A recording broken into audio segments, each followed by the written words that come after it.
হিজড়ার যেমন বাচ্চা হবে না, সম্ভব না, আপনারও আগামীকাল বাংলাদেশে আওয়ামী লীগের প্রতিষ্ঠা বার্ষিকী করা সম্ভব না। আপনি যা বলেন, আপনার যারা নেতাখাতারা যা বলে আমি শুনি, আর সাধারণ মানুষও হাসে, আর আমি বিষয়টাই বুঝি না।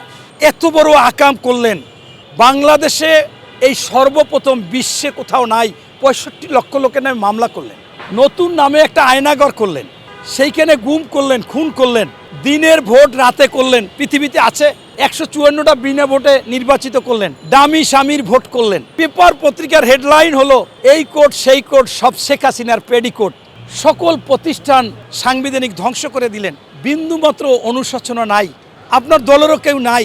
আমি দেখলাম আপনি আনন্দবাজার পত্রিকায় সাক্ষাৎকার দিয়েছেন, আপনি বীরের ভেষে বাংলাদেশে এসে প্রতিষ্ঠা বার্ষিকী করবেন।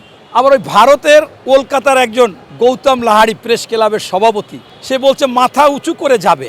আর একটা বাটফার, একটা হারামি, ও বলে ওর মা বাড়ি হচ্ছে বরিশাল, ও পুশিন করে বাংলাদেশে মানুষকে। প্রথমেই তো ওর করা উচিত ওর মাকে, এরপর করা উচিত শেখ হাসিনাকে, এরপর আওয়ামী লীগের যে ৫০,০০০ আছে পুশিন করবা। ভালো মানুষকে পোষণ করো। ওই দেশে নির্বাচনের পরে লুটপাট করেছো, মুসলমান বাড়ি ধ্বংস করেছো, ব্যবসা বাণিজ্য নিয়ে গেছো, গরু জবাই দিতে দাওনি, এমনকি মসজিদ ভেঙে দিয়েছো, মসজিদে ঢাকঢোল পিটিয়েছো।